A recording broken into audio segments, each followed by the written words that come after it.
Ciao e benvenuti ad un'altra recensione. Oggi daremo un'occhiata all'action figure della NECA dal film Rambo First Blood e in particolare daremo un'occhiata a John J. Rambo, che fa parte della serie 1. L'action figure è stata prodotta nel 2013 ed è in scala 7 pollici e alta circa 18 cm. Vediamo il packaging, è una clamshell stretta con il logo Rambo in alto. Sul retro possiamo scorgere questa ambientazione boschiva che viene ripresa qui sotto con tutti questi alberi. Il nome del personaggio, John J. Rambo, e qui a destra il poster del film. Sul retro questa specie di collage militare, con in basso ancora il logo Rambo, queste cinture di munizioni, il tipico pugnale di Rambo, il Jungle Knife, e le piastrine, le dog tag di Rambo, e questa parte da leggere che come sempre vi metto a fuoco. Diamo un'occhiata più da vicino. La somiglianza con Sylvester Stallone è molto buona, devo dire. Non impressiona, se devo essere onesto. Ho visto delle action figures di Rocky, sempre della NECA, che in realtà mi hanno lasciato di stucco, somigliavano molto di più a Sylvester Stallone di queste action figure, però è senza dubbio lui, non penso ci siano dubbi, soprattutto la bocca, vedete quanto è caratteristica, con questo labbro inferiore aperto asimmetricamente, davvero molto caratteristica. Un po' di sangue che cola qui sul volto di John Rambo, basettoni, questa barbetta incolta, questa fascia sulla fronte di plastica morbida, capelli lunghi ovviamente, molto bello il lavoro di painting sui capelli come sempre da parte della NECA.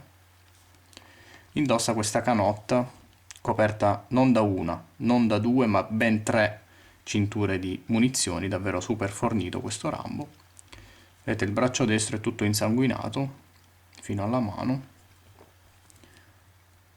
la cintura, la custodia per il coltello, per il pugnale, che poi è realmente funzionante. Poi vi mostrerò, quando vi farò vedere gli accessori, vi mostrerò come inserire il pugnale, è facilissimo ovviamente.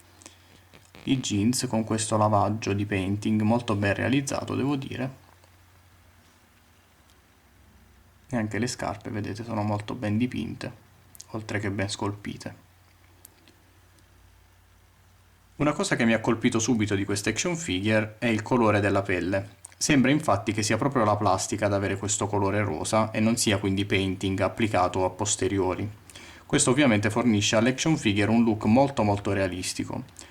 Inoltre, come potete vedere, c'è questa finitura lucida che fa sembrare il personaggio sudato, quindi questo dà ancora più realismo all'action figure. Davvero un bellissimo tocco da parte della NECA. Vediamo ancora il retro.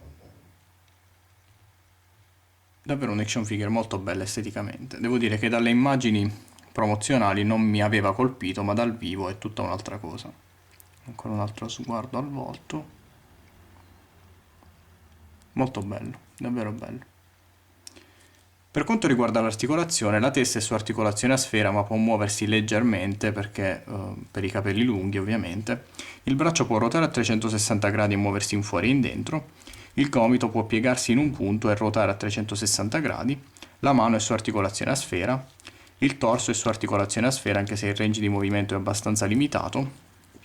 La gamba può andare in avanti e indietro, in fuori e in dentro. Questo pezzo qui, diciamo la mutanda, è di plastica morbida, quindi non limita più di tanto l'articolazione.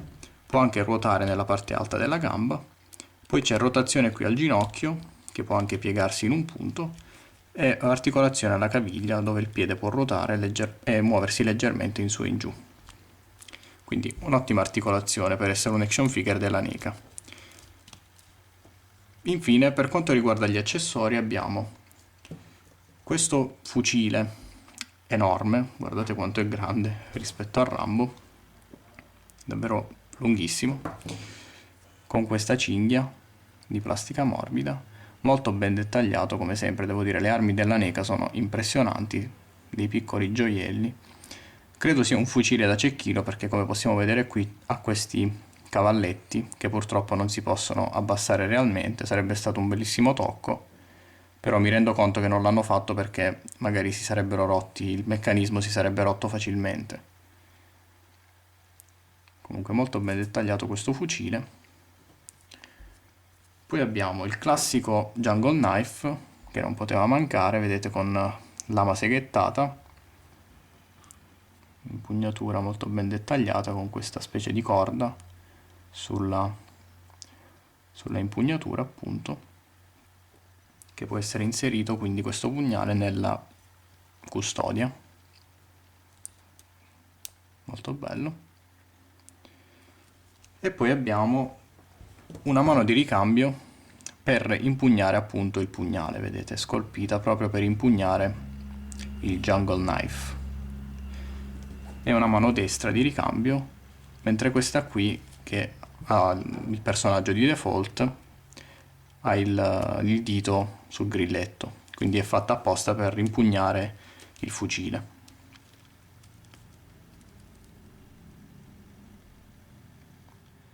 Per concludere, non posso che raccomandarvi caldamente questa action figure, soprattutto se siete dei fan di Rambo. È molto bella esteticamente, soprattutto in action pose, l'articolazione è buona e anche gli accessori sono ben fatti.